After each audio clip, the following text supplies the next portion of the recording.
Hello, history students, and welcome to this screencast on Chapter 14 from Bentley and Ziegler's Traditions and Encounters, 5th edition. The idea here is to give you all, and anyone interested, the big ideas from this chapter so you have an idea, if you will, about what to read for as you read, or to listen to afterwards and see if you caught some of the things that might have the most significance going forward.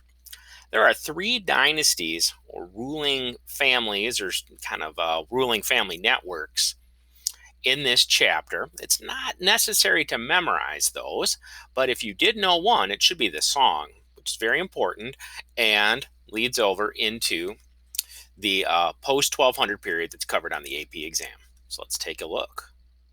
Got a bodhisattva of compassion looking over us, so that's nice. So there are three big ideas in this time period. So we can number them different ways. We're roughly looking at after around 500 CE up through just past 1200. The Song dynasty falls in the 1200s. So we're kind of looking at that. And you'll see all three of the big ideas from that time period, the key concepts: communication and exchange, state forms, and productive capacity.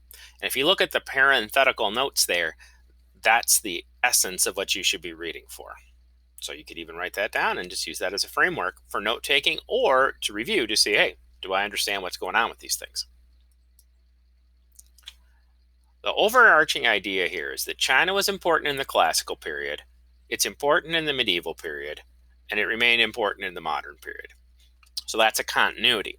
But there's also changes in what that looked like and why. So you're kind of looking for what are the connections to the past and what's laying the groundwork for things in the future.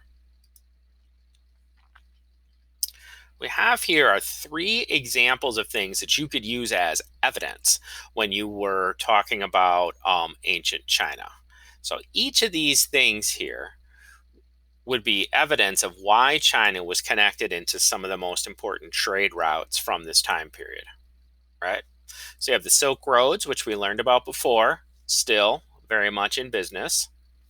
And then also the Indian Ocean, where Chinese innovations with the compass, the stern posted rudder, and the sturdy junk ships all made Chinese merchants active participants in the Indian Ocean trade network as it came to the east.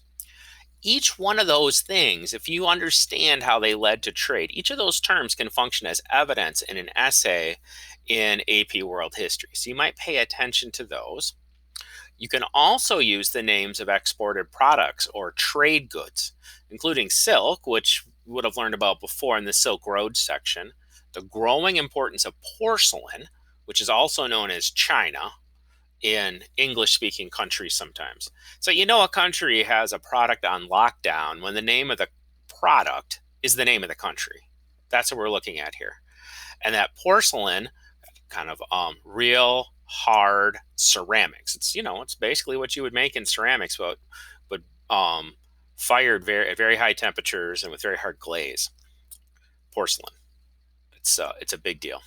We have that, and then lacquerware, which is a term that's used in the book you might not be familiar with. Lacquer is like a shiny finish that can go over wood products, and so that fancy tray there in the bottom center is an example of lacquerware. What you'll notice is that each of these things are more luxury items than necessities, and that's going to be one of the um, more commonly traded items until more modern times of transportation. And then always pay attention to the financial instruments or commercial practices when you see them. So there's some really useful terms in here that help us to understand how China became a more powerful economic player or remained a powerful economic player and how that economic power grew. So the internal market in China so large that it generated excess wealth that then was exported to other countries and that then was used to buy things from other countries, making it a huge part of world trade. So it's sort of a little bit of a paradox. Like the internal market's really large, and that makes it a powerful international player. Okay. This phrase here, flying cash, which is an early form of the check or paper money, is going to be an important term. And we're going to see this. We saw it in chapter 13. We'll see it again in chapter 16. Whenever money is moving from things that have inherent value, like gold coins or even copper coins, which have less value but still value, to more transportable things, that's going to increase commerce as long as it works.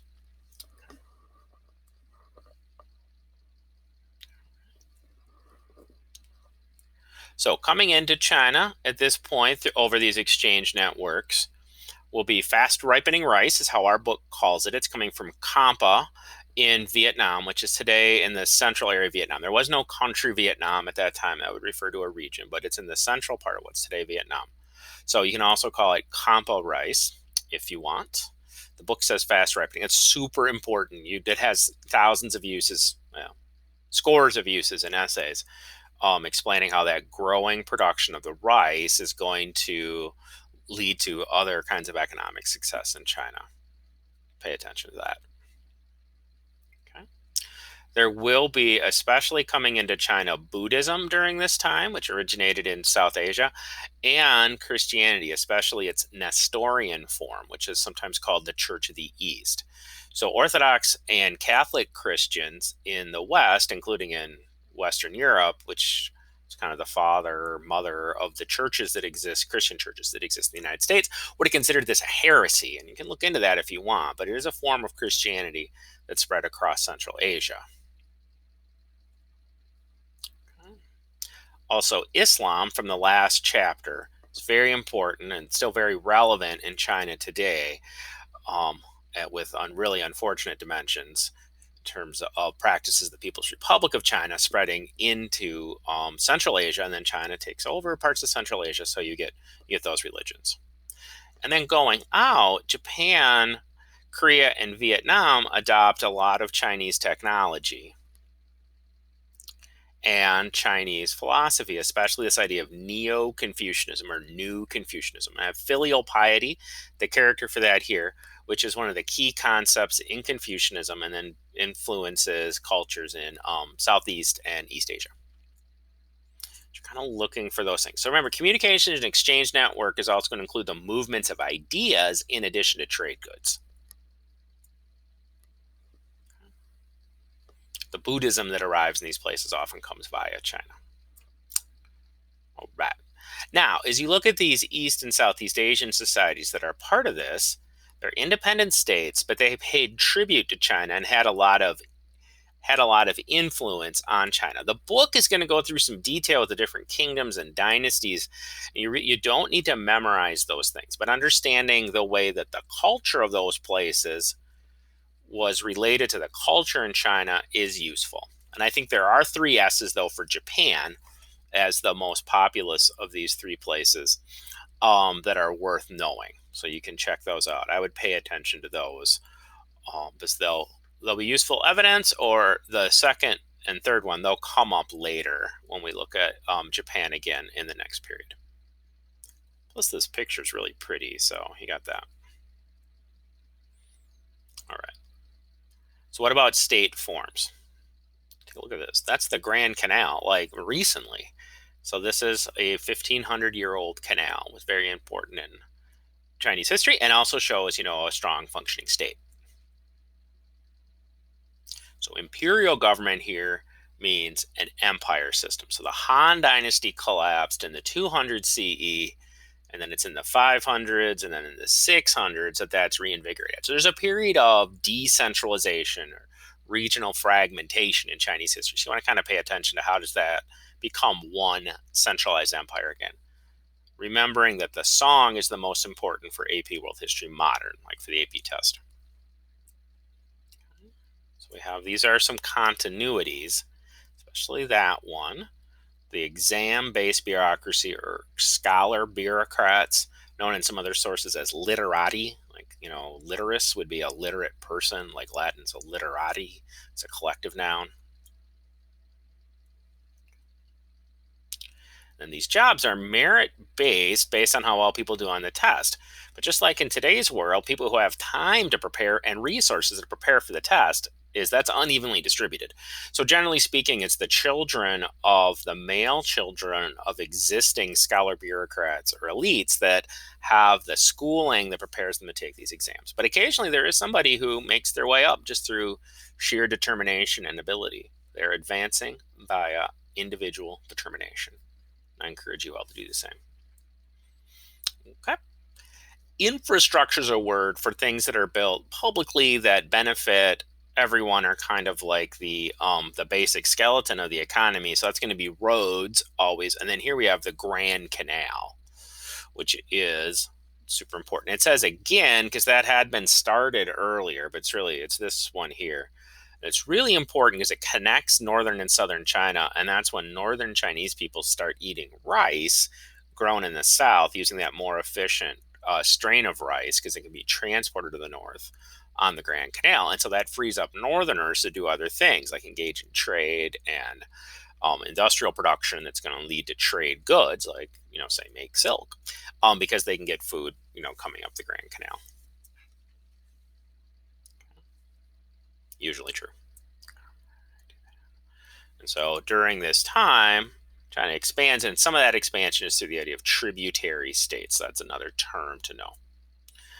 If you look at the video, oh no, it looks like that's been pulled by the YouTube. Sorry, you can't even watch it. You might be able to find it somewhere. So it's not necessary to know the names of all the emperors. In fact, there's no human name in this chapter that's essential. The things that are essential are things like flying cash and fast ripening rice. That it's those sort of concepts that are important. Use the names, kind of read through them. Of course, if you were to know a name, that would be helpful and you could use it as evidence. But there's no situation you're going to be in this class where you're going to have to know a name of a Chinese person from this time period. You might be able to use it, but you'll never really kind of have to. But if you want to memorize the names of them, you can find this Chinese dynasty song with these two American professors. All right, last slide here, and the third key concept, and coming back to this notion of fast ripening rice. Now, fast ripening is important because that would allow people to grow, farmers to grow 2 or even 3 crops of rice in the same piece of land in a given year. So this is in southern China where it's quite warm, and so the growing season is essentially all year long. But you need rice that ripens fast. That's going to create more food, and that surplus food will allow more merchant activity because there's merchants got to eat, and it will allow more production of goods for export because people making porcelain got to eat, and so if there's extra food, that can happen.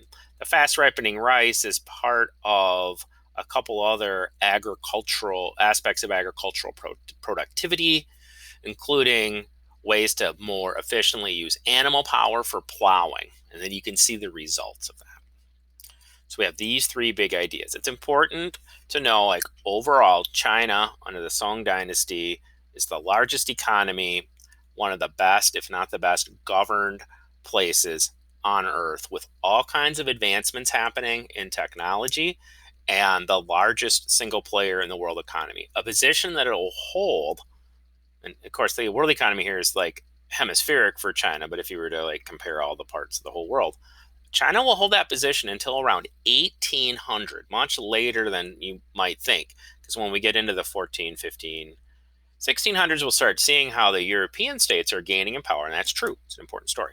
But China is the center of the world economy all the way through 1800 and is, as you may be aware, is regaining that position today. So this is important backstory for that. Okay, thanks for listening, and I hope that you find this helpful and that you dominate all your assessments related to medieval China. All right, bye-bye.